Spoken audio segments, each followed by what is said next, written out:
तापीय प्रसार, thermal expansion.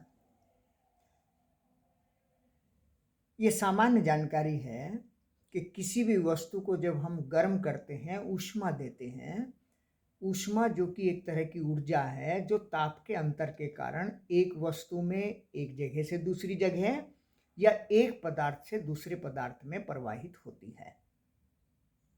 जैसे मान लीजिए एक छड़ के रूप में कोई पदार्थ हो, इसके पास एक लंबाई मान लीजिए L है,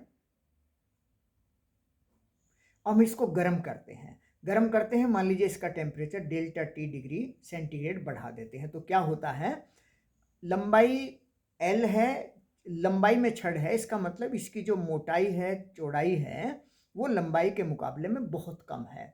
तो जब हम इसको गर्म करते हैं तो इसकी लंबाई थोड़ी सी आगे बढ़ जाती है। मान लेते हैं ये लंबाई डेल्टा L बढ़ रही है और ये ताप परिवर्तन के साथ साथ एक निश्चित अनुपात में बढ़ती जाती है। तो इसी आधार पर ताप के मापन भी किया जाता है। तो डेल्टा L जो लंबाई में वृद्धि हुई है वो उतनी ही ज्यादा होगी जितनी प्रारंभिक लंबाई थी। लंबाई में वृद्धि उतनी ही ज्यादा होगी जितना हम ताप ज्यादा बढ़ाएंगे।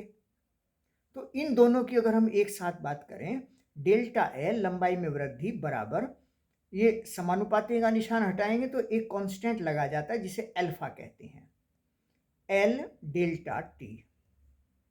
तो यहां से जो अल्फा है वो लंबाई में प्रसार का गुणांक, इसे हम कहते हैं रेखीय प्रसार गुणांक, कोफिशिएंट ऑफ लीनियर एक्सपेंशन। तो लीनियर एक्सपेंशन, रेखीय प्रसार, मतलब लंबाई में जो वृद्धि होती है वो इस हिसाब से होती है। तो अगर हम इस अल्फा रेखीय प्रसार गुणांक को डिफाइन करना चाहें तो अल्फा का मान होगा, डिफाइन करने का तरीका है कि इसको एक साइड में छोड़ दें, बाकी को एक साइड में कर लें, मतलब delta L upon L delta T। और देखो जितने भी फॉर्मूले से परिभाषा करने का अब तक बताया होगा सब में एक ही तरीका इस्तेमाल किया जाता है कि अंश में एक राशि को छोड़ दीजिए। यहां एक ही राशि है तो इसको हमने छोड़ दिया और बाकी सबको एक एक कर दिया। एक एक मतलब लंबाई एकांक हो। एकांक का मतलब है अगर सेंटीमीटर में है तो 1 सेंटीमीटर, मीटर में है तो 1 मीटर। एकांक, एकांक ताप में परिवर्तन। तो अगर L का मान भी 1 हो जाए, डेल्टा T का मान भी 1 हो जाए तो 1 गुना 1 1 हो जाएगा, 1 से डिवाइड करेंगे तो यही आएगा, मतलब अल्फा बराबर डेल्टा L हो जाएगा।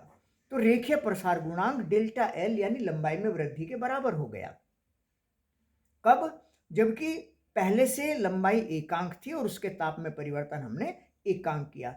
अब इसका मात्रक निकालना हो तो देखो डेल्टा L मीटर हो गया, मान लीजिए L मीटर हो गया, यहाँ डिग्री सेंटीग्रेड हो गया, मीटर से मीटर कैंसिल हो गया तो 1/डिग्री सेंटीग्रेड हो गया, जिसे हम कह सकते हैं प्रति डिग्री सेंटीग्रेड। तो प्रति डिग्री सेंटीग्रेड रेखीय प्रसार गुणांक अल्फा का मात्रक हो गया। परिभाषा क्या हुई? एकांक लंबाई की किसी छड़ का ताप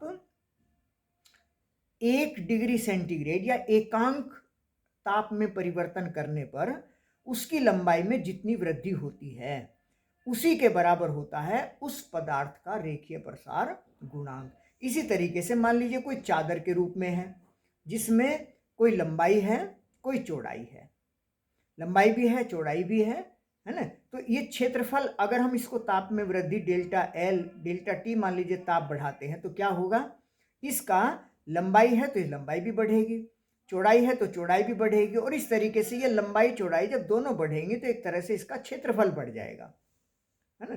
तो मान लेते हैं पहले इसका क्षेत्रफल A था और क्षेत्रफल में परिवर्तन डेल्टा A हो गया। तो जो क्षेत्रफल में परिवर्तन है